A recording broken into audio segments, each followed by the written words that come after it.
In the fall of 2012, a conversation about poverty occurred among three community stakeholders: United Way of Leeds and Grenville, United Counties of Leeds and Grenville, and the Leeds and Grenville Lanark District Health Unit. Since that time, many additional organizations, including the EEC, have joined the Alliance. The long-term outcome we seek is to reduce the human, social, and economic cost of poverty in Leeds and Grenville.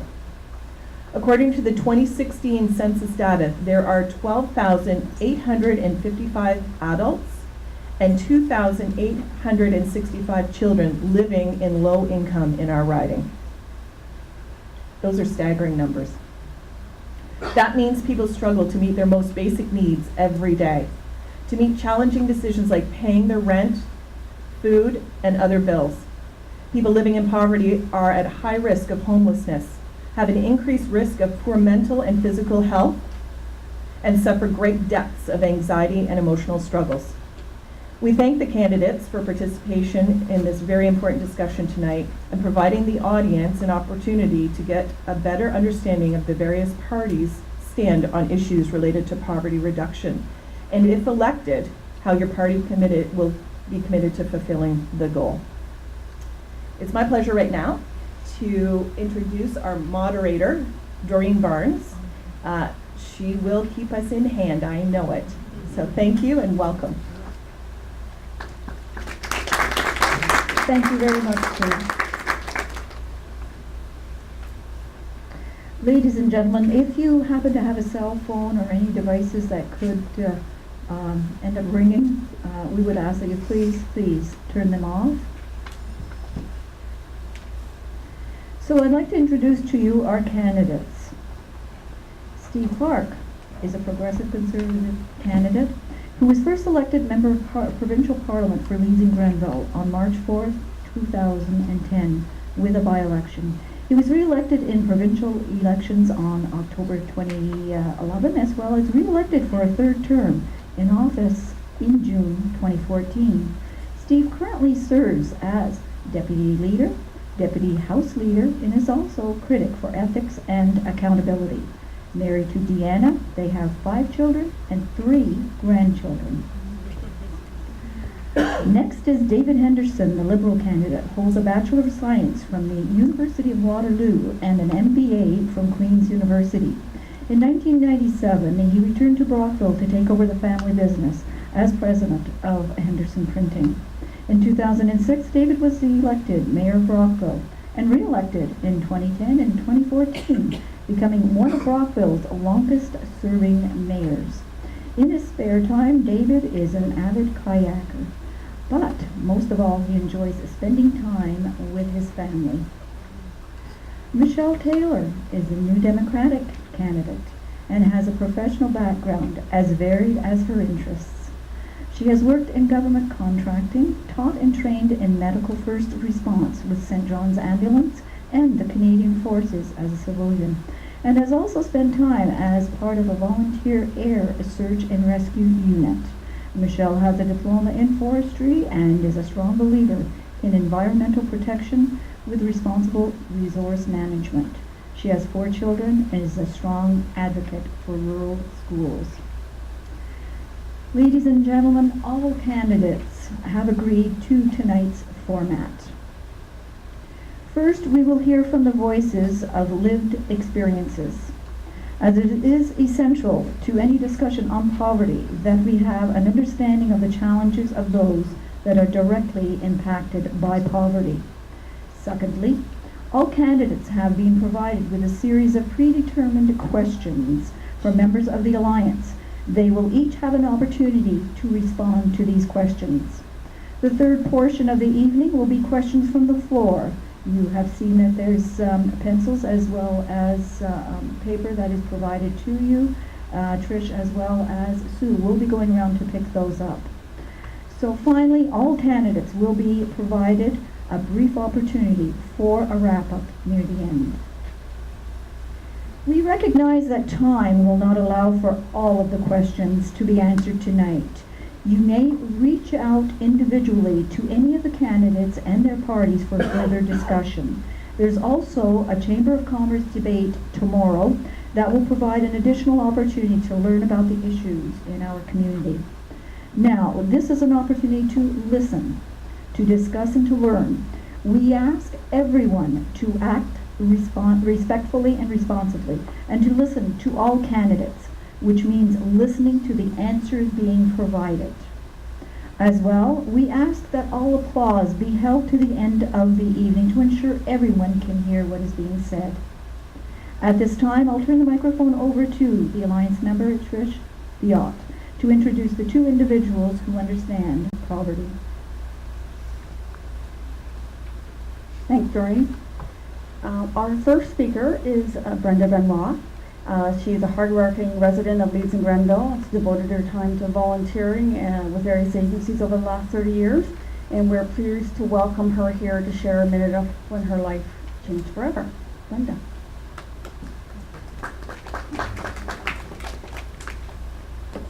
Good evening, everyone.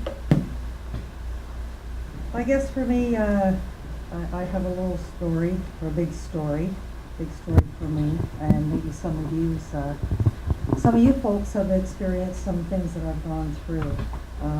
Totally unexpected. At the end of the day, I think my motto is, you will never know when you'll have to knock on a door. I had my career for 25 years with Procter & Gamble. I took early retirement. From there, I went to work for the Superstore.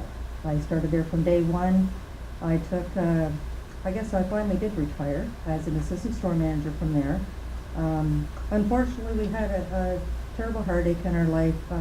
I retired in 2005 from Procter & Gamble and started at the store. In 2006, my son had a catastrophic accident and he had broke his neck, broke his C1, had a topical skull removed. He was in intensive care in a coma in Ottawa for several weeks, and then had to go into rehab at St. Mary of the Lake. He was never the same after that. He lost half a ton of load. I was fortunate. I have a wonderful, wonderful grandson. Was my son's son, of course, Jacob. And unfortunately, Jacob's mom took the wrong path, and so Jake came to live with me. And at that point, I was in my 40s. This year I'll have my 61st birthday, and I've been raising Jacob since the age of 1.5 years old, since my son had his accident. So what I did was, when I worked at Procter & Gamble, I invested in a couple of properties. I own a home of my own, and I invested in a couple of rental properties. And then all of a sudden, Jacob came to live with me. Then it was daycare. Then it was clothing. It was providing for him. I'm his mom. I'm everybody to Jacob because he does not have anybody else in his life at this time. So I'm one of those faces where, everybody could say, wow, you've really had it. You've had it made because you had a good job. You've got some rental properties. You have a grandson. So you must have just why are you here talking about poverty? Well, I've probably, because my grandson does have challenges, and I have had to knock on the doors of United Way agencies. And I probably right now I'm using 4 agencies through United Way. I've gone through all of my savings for my retirement. I have my properties, which are next going to be sold. If it were not for the United Way agencies, my properties would be gone now because I would not be able to keep them. I would have to have that money freed up to be able to pay for the care for my grandson. So unfortunately, last July 12th, my son passed away, Joseph. He was only 33 years old. And so now I'm mom, I'm dad, I'm grandma, I'm everybody to my grandson. And what that's done for me is I'm in my 61st year, but Jacob is only in grade 8. He has high school to go through. He has disabilities which will not afford him to go to university, but hopefully be able to pick up a trade if he's able to be able to carry on. Out in the working field, that will be fine, but there is quite a good chance that he may not be able to do that. And so Jacob will be totally disabled for the rest of his life, and he's only 8 years old, as a result of things that have happened in the past. And I said, I think the thing is right now that we have to be really mindful of, if, like a lot of you folks must know, this is now the age that grandparents are raising their grandchildren. We didn't see that generation before me. We are the generation that are raising our grandchildren, more and more and more. I'm a single grandparent. So every single thing that my grandson is involved in, it comes financially from grandma. Or wonderful agencies that have reached out and said, you know, can we give you a hand? You know, we know it's, you know, to keep kids in sports is very expensive, and I'm sure a lot of you folks are there. You've done it, and it is, you know, and it's not for these agencies, really. The poverty is just, I can say that really, I struggle, I do struggle. And that's what I said, I'm getting ready to sell my properties, which we're going to be for, like, I'm not afforded the opportunity of, oh geez, I can hardly wait for my grandson to come this weekend because I haven't seen him for a long time. Well, he's been with me since he was a year and a half old. He's 13 years, he'll be 14 in August. So the amount of money it costs to raise children, everybody knows. We've all raised children, we all have children, we know what it costs. But then you throw into the mix a grandparent that has worked all their life, and then they have a child that has disabilities, that needs that help. And without benefits, and without the help of the United Way agencies, it's not there. It's a burden on families. Procter & Gamble now, who is my main employer for many, many years, 455 people will be out of work. Wonderful benefit package P&G has, as well as a superstore. But especially, I want to hone in on these plants that are closing, these industries that are closing. Those folks, what if they have 2 or 3 kids that have disabilities? Their benefits have covered up till now. They will get a short amount of time, and then they will get a buyout, which they will have to probably, hopefully, be able to save their homes. And then you're going to look at all these other folks, which Dave, you know this very well. How many folks, and of course, you do also, Steve, I'm sure all you folks know this, but for them to be able just to retain their home, you know, make sure that they can get the help for the kids that they need. I'm not the only one that needs help for my child. There's going to be like people a lot younger than me, and I'm going to need a lot longer after I'm 65, and when I turn 65, goodbye benefits other than what you get for being an old person. That's going to be me. So, if, you know, I think this has to be so high up on the platform of every candidate running in the government, because it's right in front of everybody's faces now. And especially for Leeds and Grenville, the amount of jobs that are being lost, and they are young people that are losing their jobs. These aren't people that have had 20, 30, 35 years in with industry.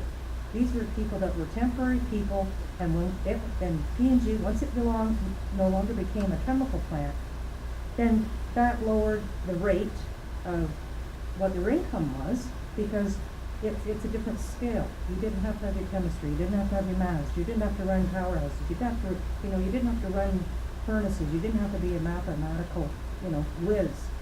So then the income came down for those folks.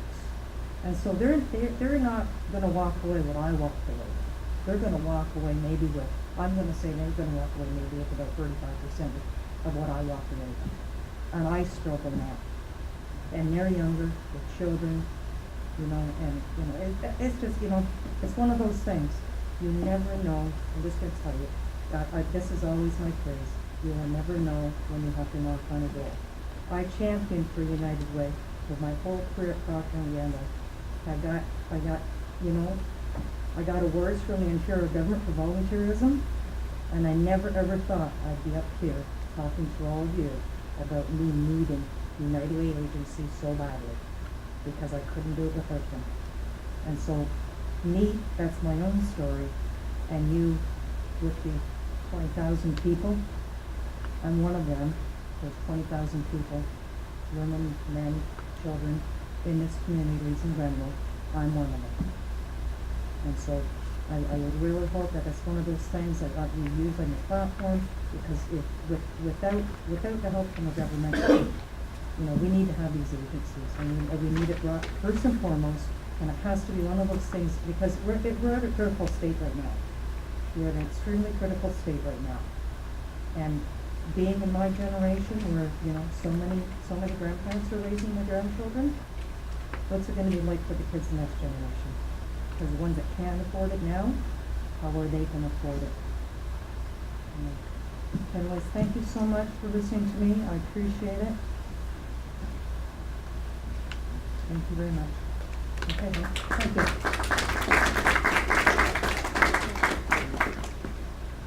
Thank you, Brenda. Next, I'd like to ask Christina White to come up.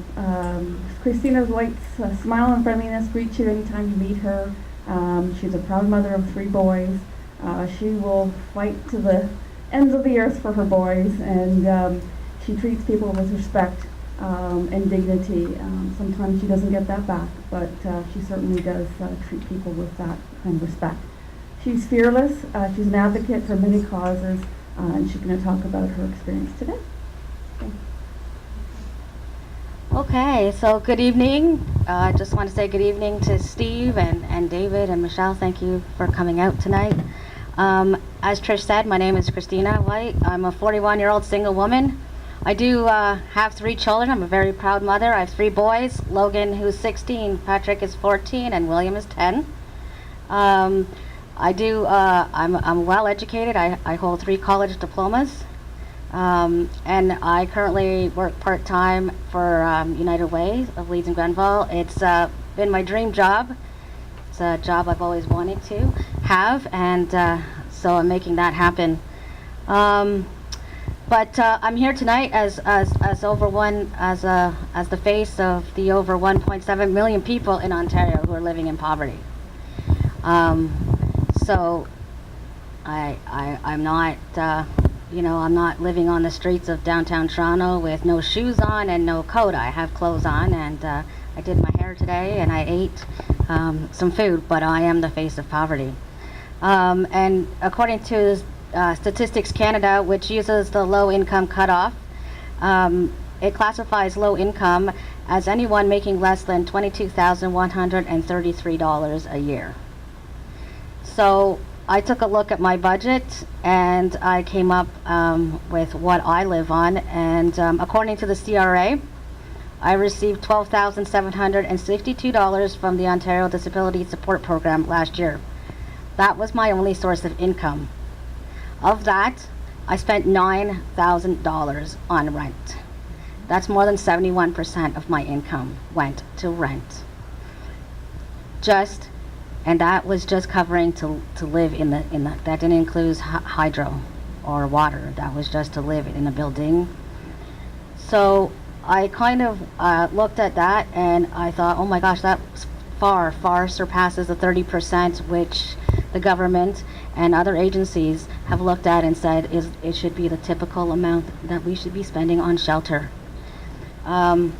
So what I also discovered is that ODSP rates, they are way significantly lower than what is required, even if you look at the amount that I would picked up every year. So I'm still living under the poverty line. And with that, I'm not living in the lap of luxury, trust me, my $1,000 a month. So I looked at my income, and after I pay my rent, which was at the time $750 a month for rent, this is exactly how much I had to live on every month. And I'm going to give it to each one. And I'm going to give you what I had left to pay to live on for 1 month. And with this money, I was expected to provide myself with 3 healthy meals a day, buy clothes, buy shoes. I was expected to make my way around town for the month, and I lived in the north end of town for a while, which I was supposed to be able to afford a bus pass, neither of which I did. That was $300 a month that I was forced to live on. After I pay that, my rent, and live on $300 a month, there's not a lot of money to do anything with. You know what it's like to live on $300 a month. But do you know what it's like to live on $300 a month? Have you had to go to the food bank every month and ask for food. When I go to the food bank, they're a great resource. They do provide food. Unfortunately, they don't provide enough food for me to eat healthy meals. I don't get fruit, vegetables, protein, meat. I suffered with anemia for a long time because I wasn't getting enough iron in my diet and not enough vitamins. We do have the food bank and loaves and fishes, which are free meals, and I have used them. However, I shouldn't have to use them. I should be able to have my friends over to have a meal and sit down at my house at my table. I should be able to cook them a nice meal, but I can't because I have $300.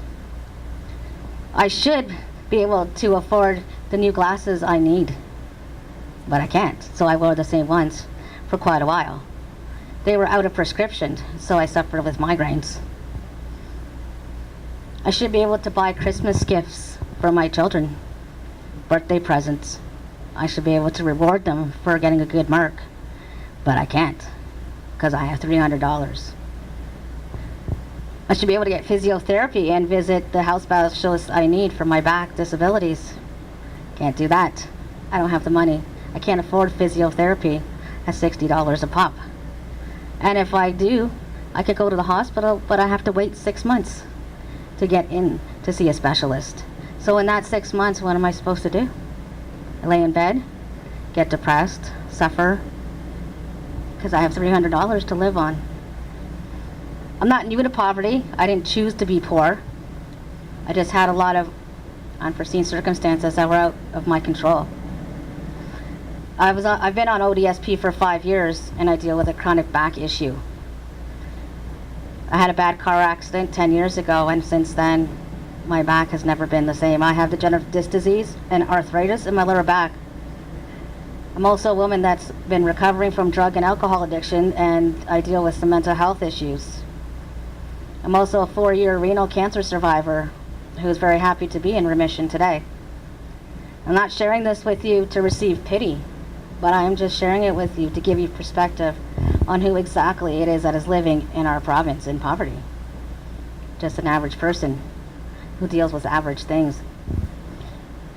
I have shared custody of my children with my ex-husband, and he's a recipient of ODSP.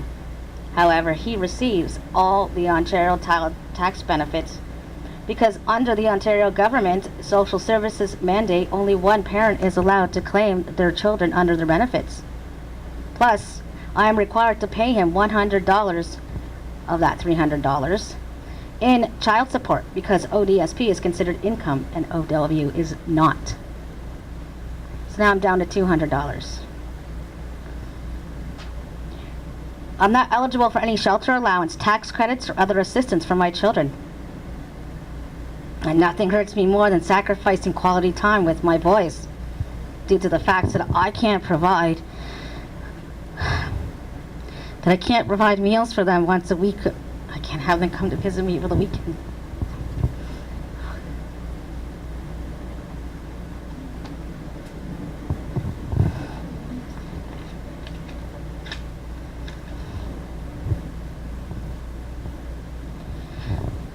So there is rental supplements and public housing that out there, and for fewer than half of the ODSP recipients can afford them. Leaving only 54% of ODSP recipients are able to pay, are forced to pay full market value. I'm paying $1,000 a month right now for my 2-bedroom apartment. $1,000 a month. I get $1,200 a month, and I have to pay $1,000.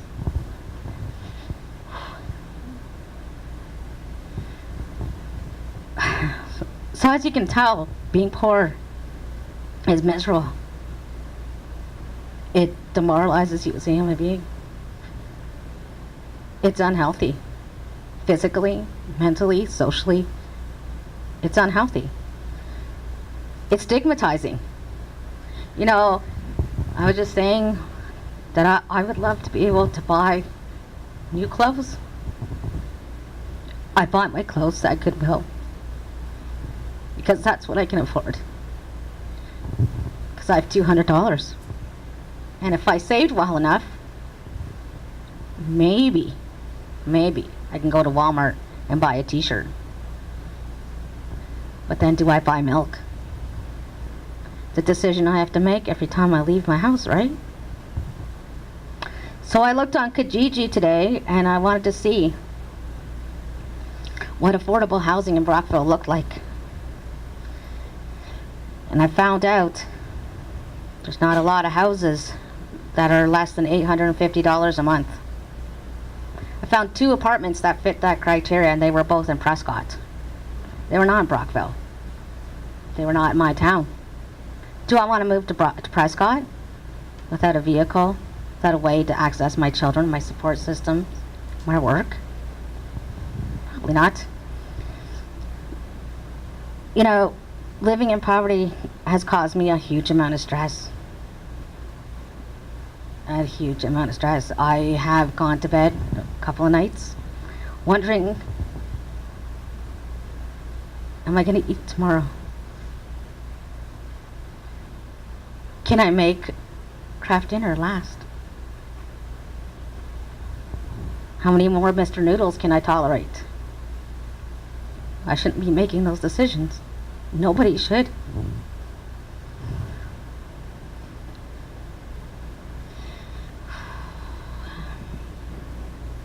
You know, poverty does a lot to your self-esteem. We are not second-class citizens, nor should we feel like it. We should never, ever have to go and beg for money, for food, for a new winter coat, for winter boots. We should never have to beg to get our kids a Christmas gift. It's not right. There's plenty of evidence to show that abused women sometimes stay in abusive relationships because they know that leaving will plunge themselves and their children into poverty.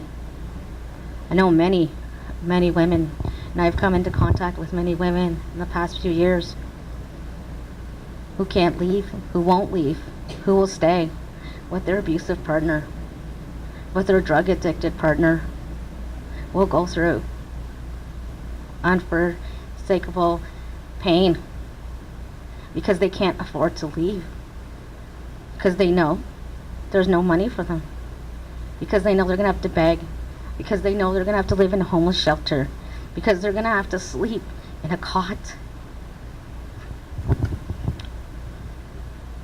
Reducing poverty is not going to happen by trying to change the people who are poor. It's not us.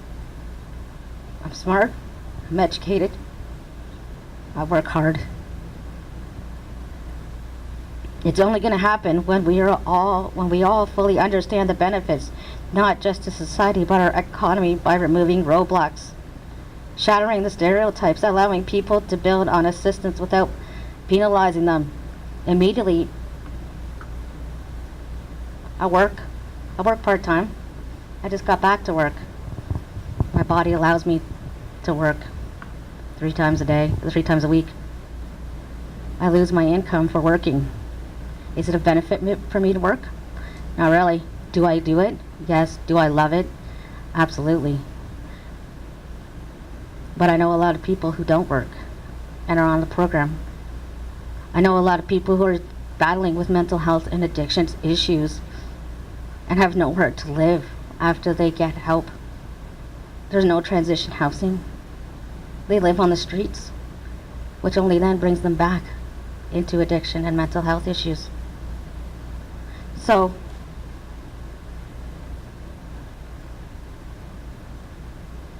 how do we reduce poverty? What do we do? I've done what I can do for myself. I never give up. I work every single day. I wake up, I put on my pants, and I go to work. I go out. I meet people, I talk to people in the community, I try to help them. If somebody can't afford to have dinner, I try to have them to my house. I give back the best that I can, because I know. And I've been there. I'm not lazy. I'm not ungrateful.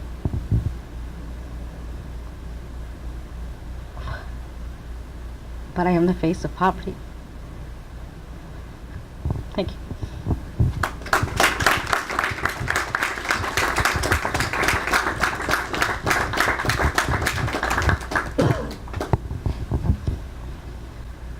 That's why we're here. And that's why it's so important to understand the issues that are before you and try and help with the solutions to what the problems are. So now we'll continue on with the predetermined questions. Poverty has a devastating impact on all aspects of a person's life. In smaller rural communities such as Leeds and Grenville, the extent of poverty can be hidden from public view, as we don't experience the same degree of homeless people on our streets, or we don't have the large shelters here. We need to recognize that poverty exists in our community, and solutions will require government, community organizations, businesses, and all citizens working together to create long-term positive results that will benefit all. Earlier, Sue had touched on some totals of individuals that are in the writing. I think it was seniors and children, if I remember rightly, or working adults. Anyway, the total of the population in our riding here is 100,546. In addition to the numbers that Sue was talking about, working age adults in low income, they equate to 7,735 people. Seniors in low income, 2,250. So let's begin with some questions for our candidates. Let's put them to work. Health Canada reports that income and social status is the most important detriment of health. The Canadian Medical Association has concluded that poverty is the greatest barrier to a good health for Canadians. It is well researched that in Canada, people with lower incomes tend to experience poorer health outcomes than those in higher income groups. Children in poverty have greater difficulty learning, have more behavior problems, more anxiety, depression, and more injuries. Adults, well, they have more infectious diseases and chronic health problems like diabetes. Candidates, your question, number one is, how will your party address health inequity, including access to prescriptions and dental care professionals, and have sufficient income to consistently buy nutritious food? We'll start with Mr. Clark. First of all, I'd like to take the opportunity to thank the Poverty Reduction Alliance for having this meeting. You mentioned at the start the three original members. I remember very vividly the three of us, the three of you and myself partnering to doing poverty reduction roundtable. I think I was the only opposition politician in the province that did one, other than the government. So it was very important for me to work with the groups.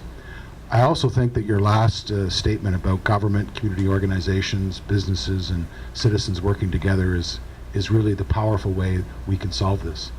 I want to thank Brenda and Christina for your very brave stories. Certainly they mean something to us as candidates, and I think as people who are your friends and your neighbors, that you took the opportunity to tell the story. So I think there's lots of things we can do. I think we have to start putting more money back into people's pockets, and I think there's a variety of ways to do things. We might not have all the same road, to get there, but I think we all want to try to provide more money in the system, whether it be through job opportunities or whether it be through government programs. I'm gonna use one of the three examples, and I know I'm taking more time, so I'm gonna try to make a more concise answer. I'm gonna talk about dental programs, just as an example. Both the other two parties have pretty ambitious dental plans. I've spoken to the Tri-County Dental Alliance and also the ODA, the Ontario Dental Association, and our system isn't working. You know, someone goes into an emergency room, and for argument's sake, let's say it costs $500 to give them their pain meds.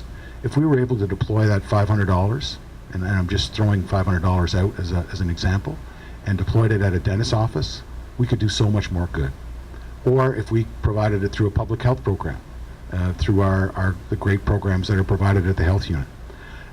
I'm told by the ODA that of the 500,000 children estimated to be able to be involved in the Healthy Smiles program, probably only help about half of that. So some of the programs that we're spending money on right now aren't working. They're not helping the amount of kids that we want.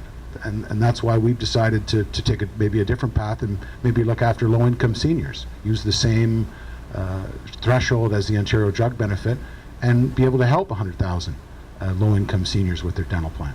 So I think there are a lot of different ways that you're going to hear the candidates are going to go after things, but Christina, your words about roadblocks and penalties, you're going to hear me talk about that over tonight. There's too many roadblocks, there's too many penalties, and government has to relieve those. So I'll just end there. I want to echo those thoughts about those two presentations first. We all appreciate that because we don't see that kind of opening in the discussions normally. And obviously, it's tough to do that on your own behalf. We realize that. But you can't put lipstick on a pig here. You can't dress this up as, oh, the programs that are out there are working. You can't say that we can suddenly find money and put it back in pockets. This is really what this election's about. This is about there are needs out there in our communities that have to be met, that are building up. There are needs because this province is one of the most wealthiest, successful areas in the world. We are, if we were a country by ourselves, we'd be the 17th largest economy. We have incredible wealth out there, and it's not being shared. The responsibility of government is to step in when the private sector or the market can't do it. And that means when it comes to programs like pharmacare, because we brag about our healthcare system across the world, but pharmacare is one of the most important parts of the healthcare system today. That's why we have started with the under 25 program. We've covered the copay for over 65. And I sat at a meeting, and I get that some people might not like Kathleen Wynne, but she has integrity and she believes in what she's doing. And I sat at a meeting where she said the goal is pharmacare across the province, universal. And why is it important to be universal?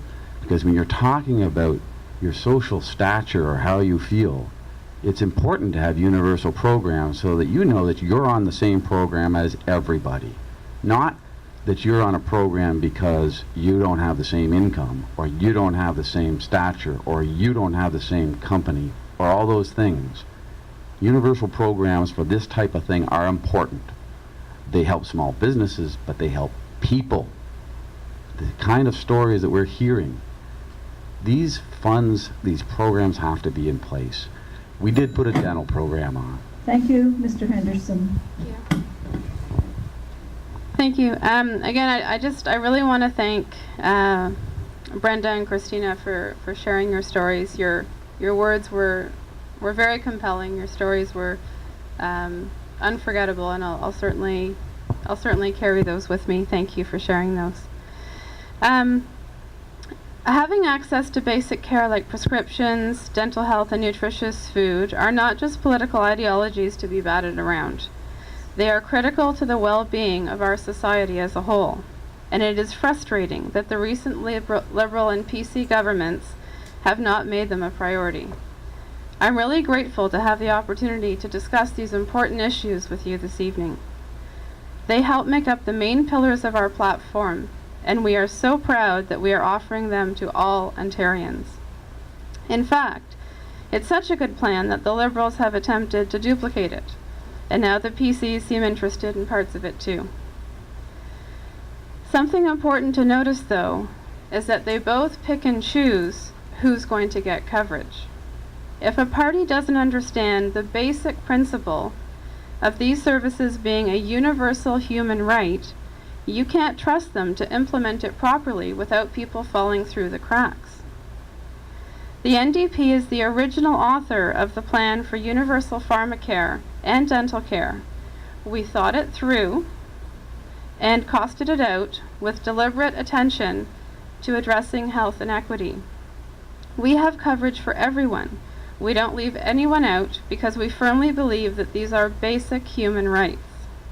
That is our philosophy, and we intend to follow through for the benefit of us all, particularly those in greatest need. Nobody deserves to live in pain, suffer permanent damage, or go into debt to cover essential care.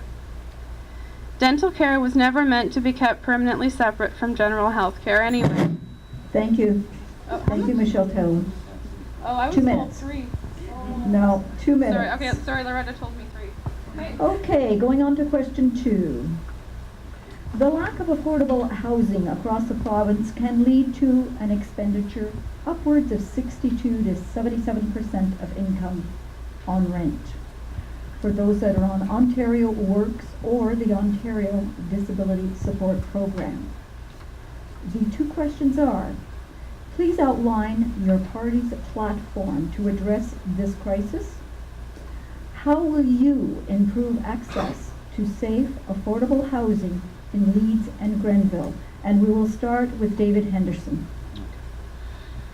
First and foremost, the Liberal government just signed a bilateral agreement with the federal government, the first province to do so across the country, that'll bring $4.2 billion into affordable housing in Ontario.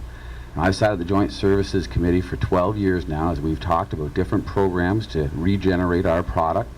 And we talk about how we can mortgage products to bring money back in. We talk about the fact that the federal government was backing away from affordable housing. This brings the federal government back into the game, and it brings the provincial government to the table in a very, very big way. Because historically they were at the table, historically we put housing out there, we were building affordable housing and maintaining it, and we stopped. And this brings us back into the game. The other one is the CHIPPY, the Preventing Homelessness Program, which is a program that the Ontario government has initiated. It's about shelters in places that need shelters, and it's about flexibility in places that don't need shelters. And I've sat at the table as we've distributed these funds locally on different programs based on feedback from the people in this area, based on specifically what's needed locally and how to target projects. This is a way that we can address the issues here. And we've also seen in very practical ways where projects like the Wall Street United Village is a partnership between local government, the county government, the social services, the provincial government, and that's a good example of where I can bring specific skills to the table and sitting down with them and working out how to do long-term financing, how to get security, how to bring the city of Brockville, example, as the host community, to the table based on the need for secondary and third positions in finance. That's a background that I bring to the table, and we were able to do it in that situation. There's other examples that we can do through that process to bring partnerships to the table, but first of all, you got to commit at the provincial level, and this is the first province to do it in a full partnership. Moving on to Michelle Taylor, please. Thank you. So safe and affordable housing is a human right that's been ignored for far too long. Since the Liberals took power in 2003, Ontario's waitlist has grown by 36%, and it's worth noting that there are more families now waiting for affordable housing than there are actually in affordable housing. Housing is not just about affordability, though. Ontario also needs supportive housing, which is crucial to reducing homelessness and provides people with connections to other critical health services. The NDP has a clear and costed plan to address the lack of affordable housing in Ontario. We are committed to a 10-year investment to build 65,000 units of affordable housing and 30,000 units of supportive housing. An NDP government will also ensure existing municipal social housing will be saved, something the Wynne government has refused to do, by committing to fund at least 1/3 of the costs of capital repairs in partnership with the federal and municipal governments. We will sign on to the Federal National Housing Strategy, which will fund construction of 20,000 units, including nonprofit and co-op housing. We would also introduce an income-tested provincial housing benefit to assist all low-income people with the high cost of housing, regardless of whether or not they receive social assistance. The NDP government will set rents in affordable housing so that tenants are not forced to pay more than 30% of their income on housing costs. We also plan to overhaul the government zoning regulations to require a certain number of affordable homes in new housing developments, and we will require minimum housing density along new transit lines. I will work with all stakeholders locally to make sure our riding receives the housing it needs. You are the experts, and I look forward to learning from you about the specifics of what is needed here. You will find me to be a quick learner and a strong advocate for our riding to Queen's Park. Thank you, Mrs. Taylor. Thanks. I agree with Michelle. The wait times have increased. I was at Lee's housing meeting on Friday. Since 2003 to 2016, single couples and adults used to be 3.4 years. Now it's 3.9. Families used to be 2.3 in 2003. Now it's 3.7. And seniors went from 2.5 to 4.4. So people are waiting far too long under this government to get affordable housing. As well, you know, Dave talks about Wall Street Village. It was the first file that I opened when I was an MPP 8 years ago, and one of the challenges was that actual financing. The government didn't want to give us that loan because they were worried about those 30 rent geared to income units. Those were the ones that caused the government to drag its feet. So I think funding for Infrastructure Ontario for that type of development should be far more flexible. I think there's been some great ideas out there. Habitat for Humanity's got an exceptional program where you could spend a very small amount of money, $25 million, and you'd be able to have 500 new homes. The reason those two are here, Dave knows this, is because the city provided those lots. The province has got a ton of property that could be used for affordable housing. The Brockville Psychiatric Lands is a prime example. But Christina hit the nail on the head. If you can find a unit, we've got to have transportation. And that's probably the biggest gap in Leeds Grenville. If you don't live in Brockville, there's no public transit. You know, I said at the agriculture meeting, there's no GO train in Leeds Grenville. So we've got to work collaboratively, not just on housing, but on transportation too. It's all part of the mix in terms of being able to live affordably in our communities. And transportation, you know, I travel all around the riding. I can see rural poverty is evident, and transportation is that big barrier.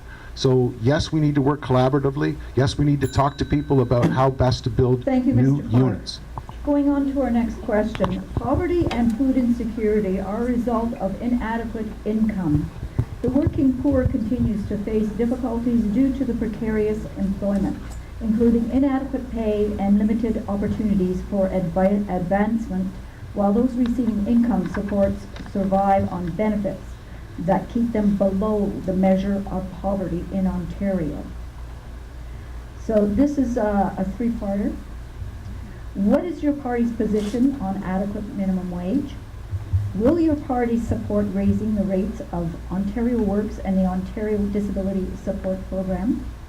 And what is your stance on living wage? How would you support Leeds and Grenville becoming a living wage community? And we will start with Michelle Taylor. So is that 2 minutes to answer all three parts? Okay. I stand corrected then. I'll pick up the pace here. So the NDP believes that nobody who works full-time should live in poverty. But that's the reality facing too many Ontarians today. The NDP is absolutely committed to having the minimum wage at $15 an hour and then indexing it to inflation. Adjusting it to inflation. I want to make sure I get through all my main points here. The time is a lot shorter than I expected it to be. Minimum wage increases have a lot of benefits, not just for the employees themselves. They lead to lower employee turnover, more on-the-job training, and higher productivity in the workplace. As well, a higher minimum wage, and this is a really important point, will boost the spending power of 1.7 million Ontarians struggling to make ends meet, and this money will be recycled back into the local economy, further benefiting local business. In terms of supporting the rates of Ontario Works and Ontario Disability Support Program, so the NDP plan is to commit increasing Ontario Works rates by 10% the first year, 7% the second year, 5% the third year for the next 3 years, and the Ontario Disability Support Program by 5% annually over the next 3 years as well. Future increases will be based on income adequacy and be set by an independent panel. We're also going to increase the amount of employee income by ODSP recipients from $200 to $400 a month. And in terms of the living wage, yes, NDP absolutely supports that. And we're going to continue Ontario's basic income pilot and endorse the call to develop a minimum standard income over the next decade. Thank you very much. It's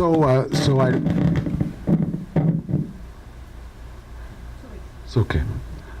So I think most of you know, and if you don't, my party has made a platform of not increasing that last dollar of the minimum wage on January 1st, provided an income tax cut for those that are on minimum wage. We're not rolling it back. We're just not advancing that last dollar. I'm going to give you a couple reasons why. One of the things that the Auditor General has told us is that the third largest spending item after health and education has been servicing our debt.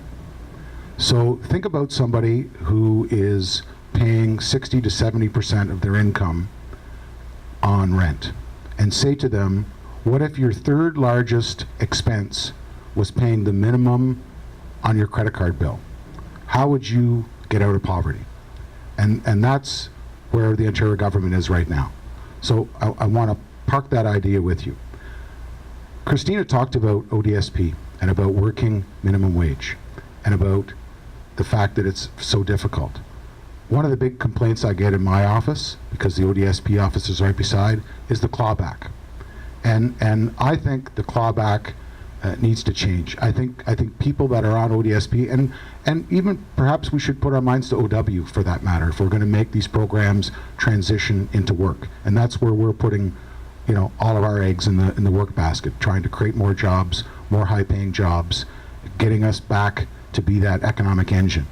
But for those programs like ODSP and OW, I think we've got to be able to encourage people to work so that if they are working a minimum wage, that we're not clawing all of it back. We've got to give them more money. We've got to be able to have those people have the opportunity to get ahead. And I think the best way is if they're working, don't claw it back to that degree. Have some other policy that's available that helps them.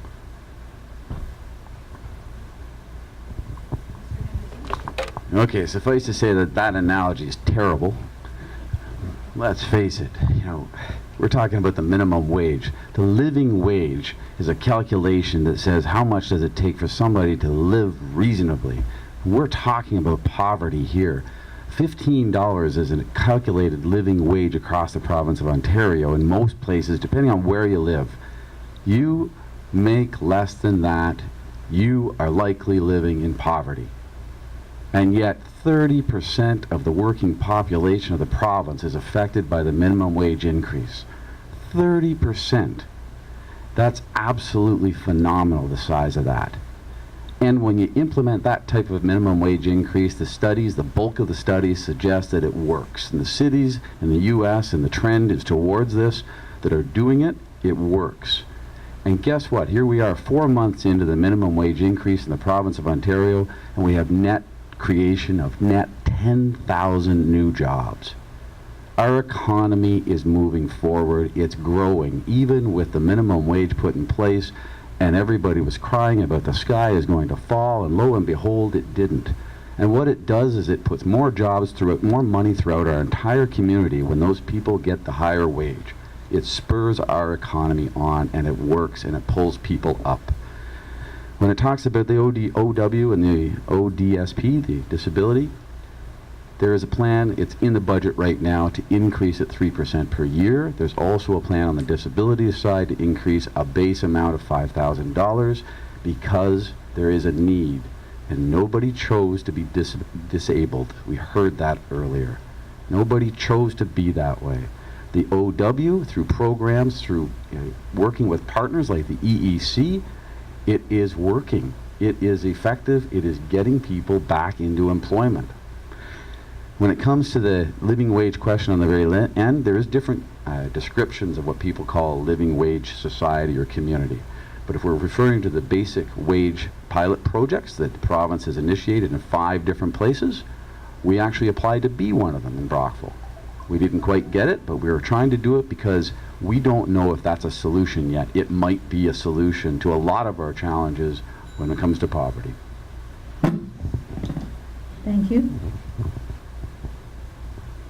Now we are going to turn to the questions from the floor.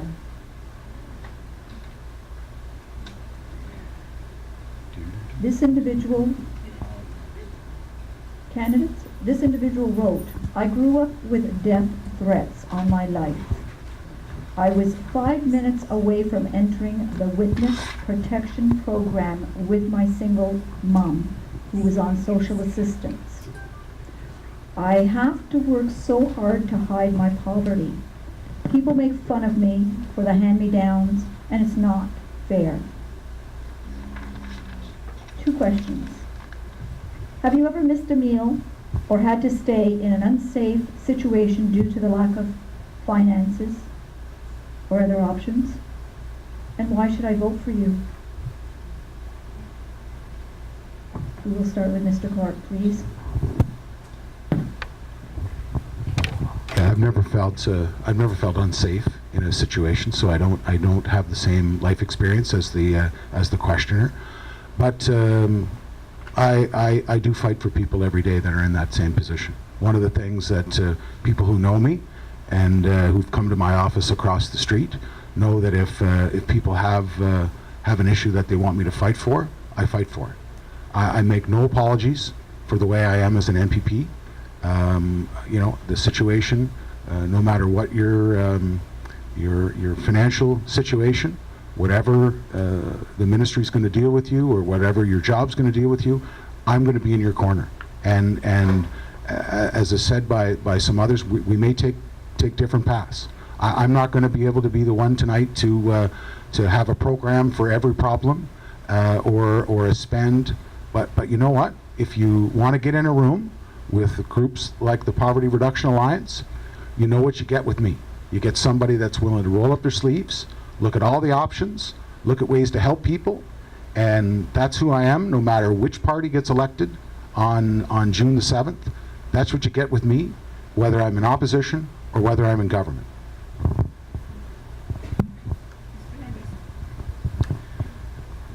I can't say that I've ever been afraid, but my dad and my brother are here tonight, and we've gone through over the years a lot of ups and downs, and financial changes, and we've been on the bottom a few times, and Dad's always made sure that we work hard to get back up. And we're pretty comfortable with that you got to work hard to do it. So it just gives me a little bit of background about sometimes life sucks. But I don't think we've ever been that far down that we've been afraid. But at the same time, and when you're asking why would you vote for me, and I'll go back on the track record that I've done here at the city, is never been afraid to speak up on a controversial issue, even though it seems like the world is against you on it, whether it be asking for a costing, asking for challenging the aquatorium funding. These are all things that we've gone through that, and when just about everybody you know would turn, perhaps suggest that it might not be the best path. But if you think it's the right path, then you stand up and you argue for it. And you make sure that you do the homework, you do the analysis, you make sure that you're looking at both sides of it, and you make sure that you understand the situation. And you put a suggestion on the table. You make sure that there's an option to go forward with. Because you can be angry and grouchy all you want about different things, but at the end of the day, we have to find a solution forward. Sometimes that means compromise, and sometimes it means pushing. So that's why, or what you would get with me. Thanks.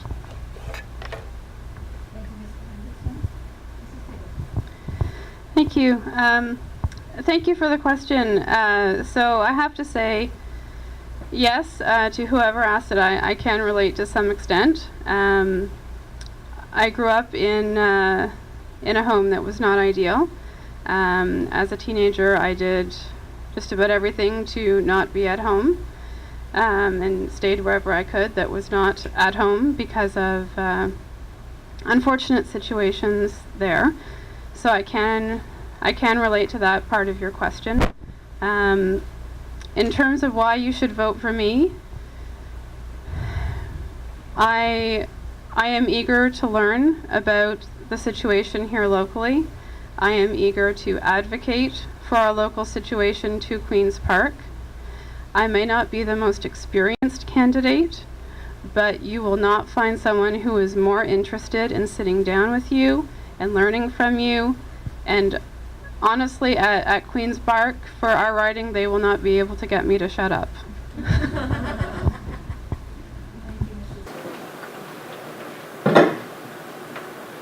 Next question. A woman called the United Way today. She cannot afford to pay her heating bill. She's been fighting cancer, working as a PSW, and doing everything she can. She lives in our community and she does not have anyone else. She never planned to get sick. So the question is, what are you going to do to help her? Mr. Henderson, we'll start with you. The first part is that, and we haven't touched on this question, but it was one of the questions pre-written. Maybe we'll get to it later. But what we haven't touched on is that poverty, unfortunately, favors women. There's all kinds of statistics out there that says single mothers, single older women make up an inordinate ratio of people in poverty. There's a lot of reasons for that. Wage gaps, raising children, all of these things. This comes up over and over again. Directly to the question of how to cover it, if her heating bill is electricity or hydro, there's actually a program in the province to help cover that. And this is one issue I do take upwards with Steve, is that people in our riding don't know about it. That's what we should be using the mail-outs to get information out on. People in our riding should know that if you can't afford your hydro bill, there's a program to help you out. There's a program with Enbridge Gas to help you out if you are in financial trouble. So, depending on who's handling the call, the trick is to connect them with the right people. And that's either through our office, or if it's through Steve's office or somebody else's office. We have those contact information. We can connect them with the people to help that problem.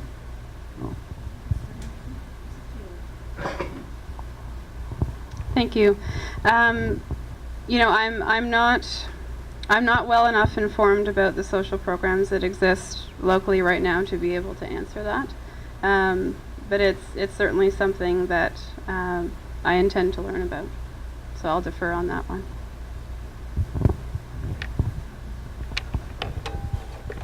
Yeah, I just, if the United Way wants to send them over to my constituency office, even though there's an election, every constituency office in the province still operates during an election. They do it in a nonpartisan way. Don't ask you what your party affiliation is. You just go in and we make sure everyone knows every available program that's there or is connected with a partner who administers the program. There's some that we just tell them to go right across the street in some cases, depending on what time of year it is, or we connect with some of our many partners. in terms of the question, one of the things in our platform is to knock another 12% off your hydro bill, because people have told us they want more money in their pocket. They're struggling. So, that's one of the things that we heard loud and clear on. We've had, there was a time in this riding where every call that came to my office was a hydro-related question. Was it billing or a metering question? And quite frankly, when Andre Morin was the ombudsman, we took the approach, we sent everyone to him. And we weren't getting satisfaction from Hydro One, and the government, went kicking and screaming, and finally some of those issues were addressed. But it took hundreds, literally thousands of complaints for people just like this lady today at the United Way. So by all means, if there's something we can do to tag into a program, but moving forward, relief is on the way. We've put 12% in the budget.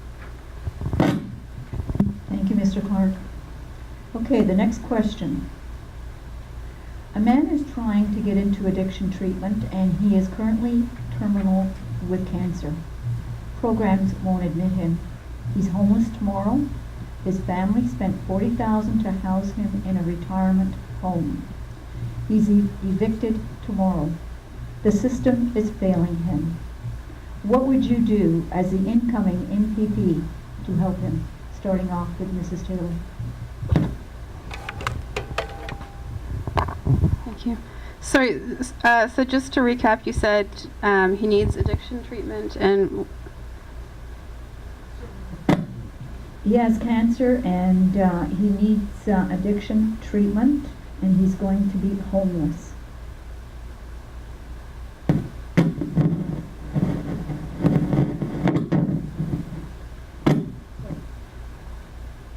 okay. Again, I'm sorry. I'm not well informed enough on the variety of social programs that could help him there. I'm sorry. Okay, could we pass it on then to Mr. Clark? Yeah, that's a you guys aren't asking any easy questions, I'll tell you that. So that's a very hard question, because you want to make sure you deal with housing and deal with any emergency supports that are available. You want to make sure that you have the right supports because of the terminal cancer, and to make sure that the person is able to get the treatment that they need to make them comfortable. And also, you need to work with another agency, totally different agency, to try to deal with some of the addiction issues and some of the treatment around that. So that type of question is a very, because it provides, it needs more service. So yes, I can provide as much help as possible. Yes, I know who the organizations are. Yes, I'll be collaborative to try to help that person as much as possible. So the question was, if you were elected, how are you going to do that? I do exactly what my office does every day. They help people with those very complex cases. We try to bridge people together. We know the agencies. We work with them. I can pretty well tell you some of the agencies that are here would be some of the people we'd call right off the bat to try to make this happen. But that's a very technical question. It's a very hard question. So it's part of what you said at the very start was to get a collaborative between government, organizations, citizens, and other community groups. That's, in this case, you said it in your opening statement, that's what we'd have to do. We would have to work across many agencies to help that man. So the very first thing I would do would be call Alison Tutak up at the Social Services for the United Counties and say, we have a situation and we need an emergency shelter, which there are programs that we identified earlier today that provide the flexibility to do exactly that. We have emergency shelters in the area, in the city. The challenge would be the medical part of it, and that would, we need a discussion through social services, plus the hospital, plus the St. Lawrence Lodge. So, and there are other facilities in the area as well, but it would mean get on the phone, start working the phone, figure out a solution, how to deal with it, the immediate need, and then start dealing with the long-term need. But there are already facilities in place to do that.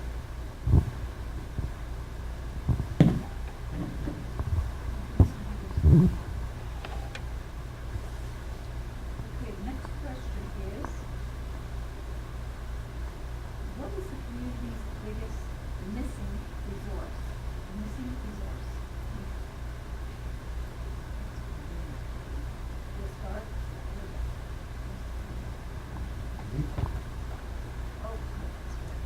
Who's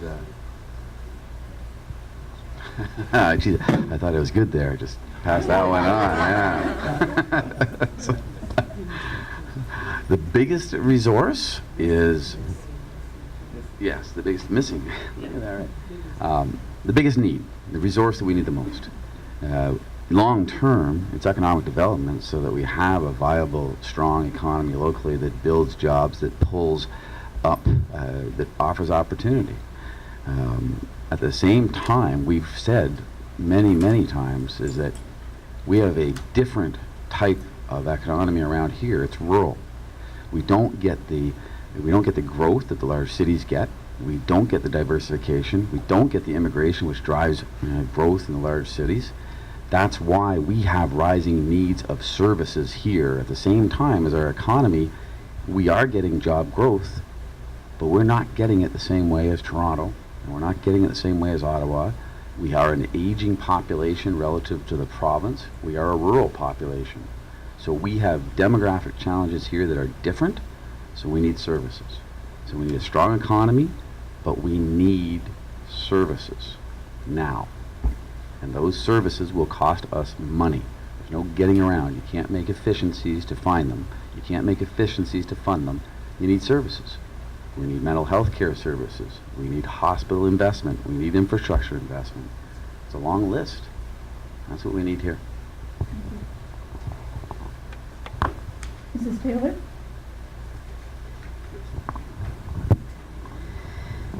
So I think I would split that into a couple of different things. First off, I think to echo some of what Dave was saying, the services, the pharmacare, the dental care, I think that those are greatly missing in our society.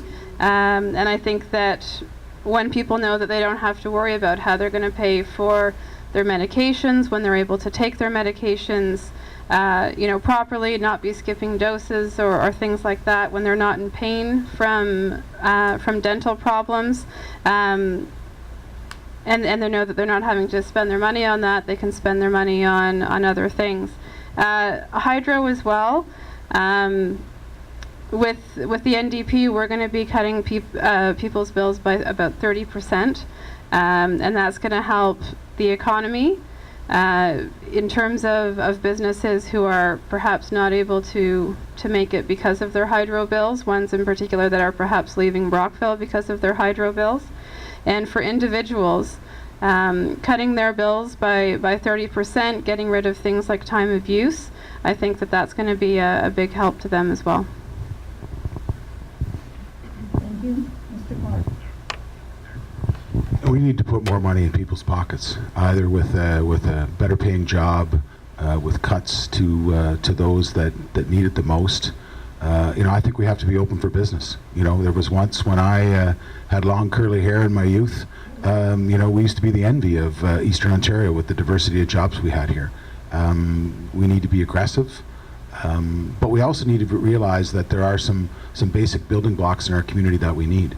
Affordable housing is one. We need to have a better coalition of organizations and volunteers that are willing to roll up their sleeves and look at different options. On Friday we talked about tiny homes. If the municipality wants to have tiny homes, we should, as the province, put the planning in place to make it happen. It's just got to happen moving forward. The other thing is transportation. We have got to get together and have some inter-community transportation in this riding so that somebody who decides to live in Gananoque can get to Kingston for a medical appointment, or somebody that lives in Kempville can get to Fallowfield and get on OC Transpo and get a job, or vice versa. If somebody needs care at the Brockville General Hospital and they live just outside of Prescott or in Cardinal, we have to be able to solve that. To me, that's a critical thing, and we've got lots of people that want it done. I think we've got to make a commitment in the next 4 years to have something better than we have today in transportation, and those things I think are huge priorities of people in this room too.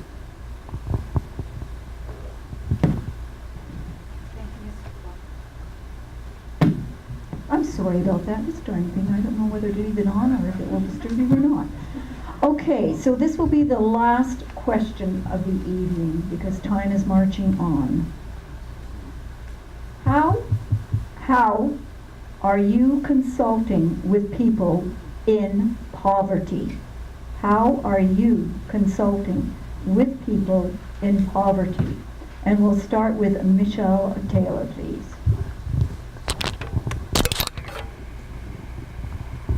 Thank you. Well, as you know, I'm fairly new to politics, and I'm fairly new to what I'm doing right here. So I have to say my learning curve is big. It can seem a bit daunting, but honestly, I'm ready for it. I will sit down with any group who's willing to teach me about what their priorities here should be. I am happy to learn from them and to advocate for our riding in Toronto. Thank you, Mrs. Taylor. We've been working with, well, for the first part, I sit on the Joint Services Committee of Leeds and Grenville, which deals with social services and the programs that are there. So we have a formal feedback loop through that process of what is needed, what's on the table, how do we fund it, how do we make it equitable, how do we share it across the area. On a more informal but possibly more valuable feedback is we've been working with Lee Bursey, councillor in the city of Brockville, who's an advocate for housing and for poverty-related issues. And if you ever hear him talk, he can explain a lot of things to you. So, but he brings a real experience with it and a very honest and open view on it. So that's important to the discussion. So we get feedback. Thank you, Mr. Henderson. Mr. Clark. Yeah, so when the United Way and the United Counties of Leeds and Grenville, and when the health unit came and said we shouldn't have to drive to Kingston or Cornwall or Ottawa for a poverty reduction meeting, we had one here, and we met with a lot of people who gave us their feedback.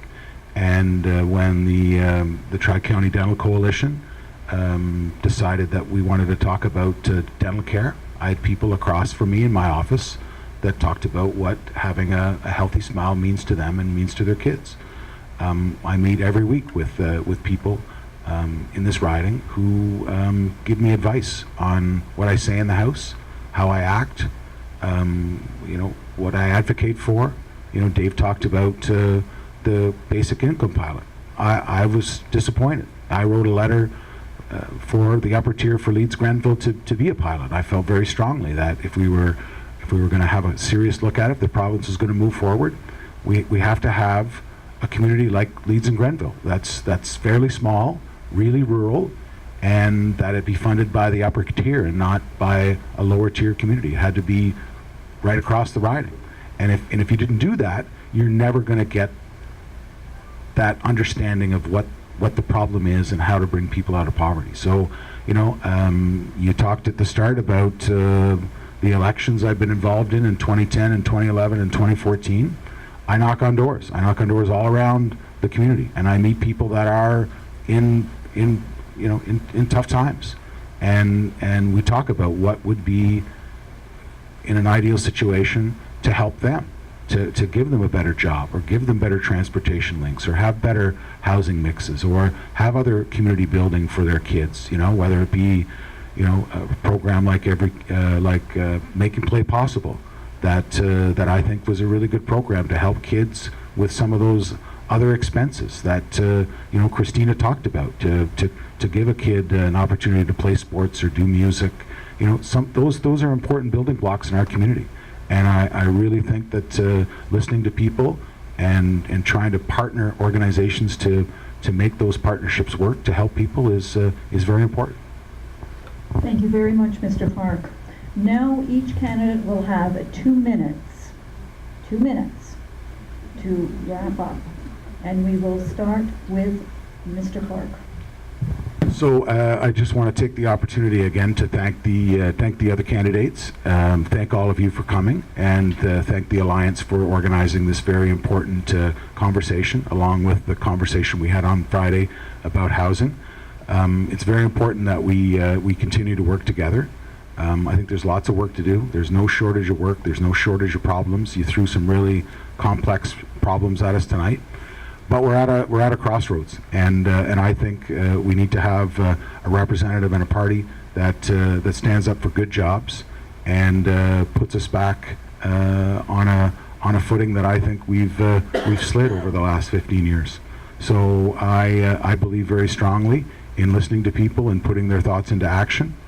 Many of the things I talked about tonight, you put forward. You know, things like just the EEC. I was one of the founders of the EEC because at the time we saw a very big need in youth unemployment problem in Brockville.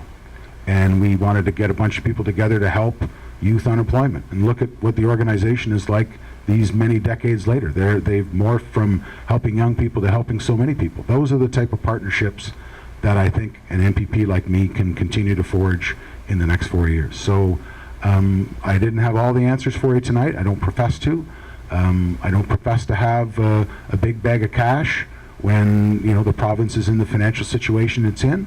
But what I lack in a bag of promises, I make up in hard work ethic and to be a tireless advocate for those that need somebody in their corner.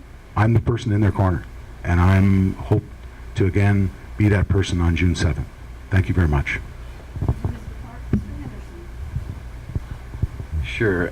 We're talking about a lot of different programs and things here tonight, and we know that things like ODSP and social services are going through some very large rethinks about how they're done, about what's evidence-based, about how to solve the problems, about what kind of resources they need.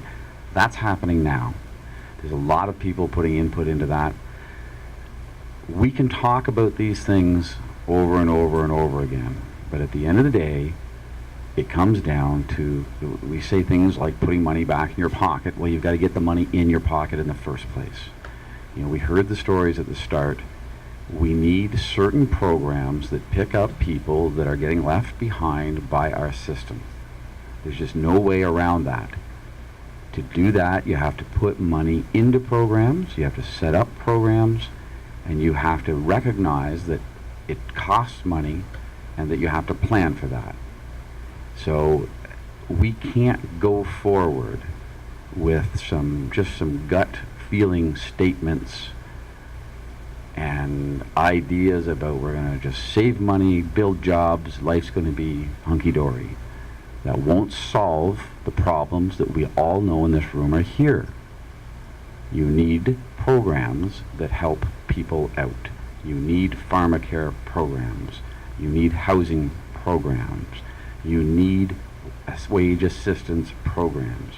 And it can't all be on the government side. Some of it has to be things like minimum wage. Minimum wage increase is critical to the process to help people up. You have to put it in place, and from a business perspective, when I was in Henderson Printing, we knew that if all our competitors faced the same problem that we faced, that wasn't necessarily a bad thing. If all wages are going up for businesses, minimum wage is going up, that's not a bad thing. They can accommodate it. At the end of the day, it's fair.